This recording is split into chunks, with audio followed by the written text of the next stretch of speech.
Sarah Bennett never deleted her father's contact.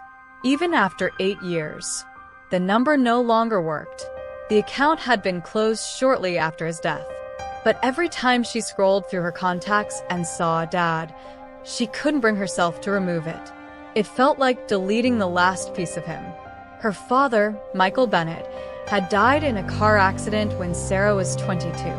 One moment he was there, the next he was gone. No final goodbye. No last conversation. No chance to tell him how much he meant to her. For years she carried that regret. Life moved on. She got married, started a new job, bought a small house. But every birthday and every Christmas, she still missed him. Then one rainy Thursday night, everything changed. At 2:17 a.m., Sarah woke up to the sound of her phone vibrating on the nightstand. Half asleep, she glanced at the screen. A voicemail notification. Strange. Nobody left voicemails anymore. Curious, she opened it. Her stomach instantly tightened. The caller ID displayed a number she knew by heart. Her father's old phone number. The same number disconnected 8 years ago. Sarah sat upright in bed, her heart racing. There had to be some mistake. A glitch. A spam call. Hands trembling, she pressed play.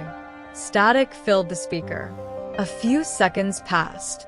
Then she heard a voice. Sarah? She froze. The phone nearly slipped from her hand. It was her father. Not someone who sounded similar.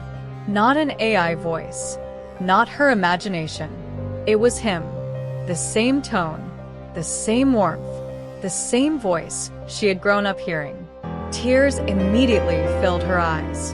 The recording continued. Sarah, if you're hearing this, I need you to listen carefully. Then the message abruptly ended. Silence.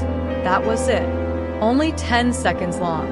Sarah replayed it again, and again, and again.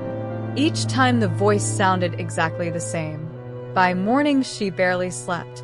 She showed the voicemail to her husband, Ethan. His face turned pale. That sounds exactly like him. Sarah nodded. I know. The two of them spent hours trying to explain it. Perhaps someone had spoofed the number. Maybe it was a cruel prank. But who would do something like that? And how could they perfectly recreate Michael's voice? Nothing made sense. Sarah eventually contacted her phone provider. After several transfers and hours on hold, a technician finally reviewed the voicemail. The answer only deepened the mystery. According to their records, the call had originated from her father's disconnected number, a number that no longer existed in their system. The technician couldn't explain it. Neither could anyone else. Over the next few days, Sarah became obsessed. She listened to the voicemail constantly, searching for clues, anything she might have missed. Then one evening she noticed something strange. In the background of the recording there was a faint sound, almost impossible to hear. A rhythmic metallic noise. She increased the volume, listened closely, and suddenly recognized it. A train crossing bell. Her father used to take her fishing near an old railroad crossing when she was a child. The sound was identical. The location was nearly 50 miles away. The next morning, Sarah drove there. The crossing looked exactly as she remembered. The same tracks, the same warning lights, the same rusted sign. For a moment, she felt ridiculous. Why was she chasing clues from a voicemail? But then she noticed something unusual. Attached to one of the fence posts was a small metal box. It looked old, hidden, almost forgotten. Inside was a single key and a note.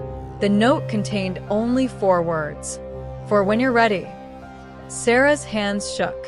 The handwriting belonged to her father. She would recognize it anywhere. But how? How could he have placed this here? And why? The key had no label. No explanation. Nothing. Over the following week, Sarah searched every possibility. Finally, she discovered the key matched a storage unit on the edge of town. The unit had been rented under Michael Bennett's name. The contract dated back 9 years, 1 year before his death.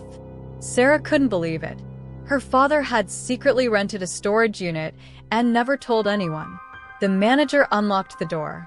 Inside sat dozens of boxes. Family photographs, old journals, home videos, letters, and one sealed envelope with Sarah's name written on it. She carefully opened it. Inside was a letter. The first line made her cry instantly. "If you're reading this, something happened to me before I could tell you everything." The letter explained that Michael had been diagnosed with a serious heart condition years earlier. Doctors believed he might not survive long. Terrified of leaving his family behind, he began preparing letters, videos, and memories for Sarah. But before he could explain everything, the accident happened. Sarah spent hours reading every page, watching every video, listening to stories she had never heard before. For the first time in years, she felt close to her father again. Yet one mystery remained: the voicemail. Who sent it? And how? Months passed. No answer ever came. Then one evening, Sarah was watching one of the old videos from the storage unit. Near the end of the recording, her father smiled at the camera, then said something that made her freeze. "If you're seeing this, I hope you found the message." Sarah stared at the screen. The message, not the videos, not the letters. The message.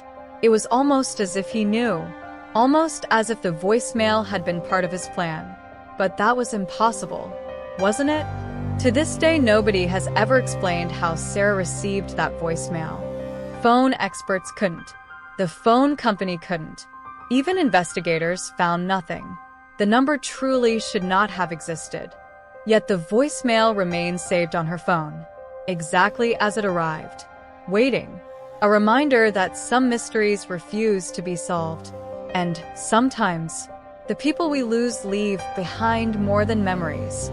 Sometimes they leave behind a final message, right when we need it most.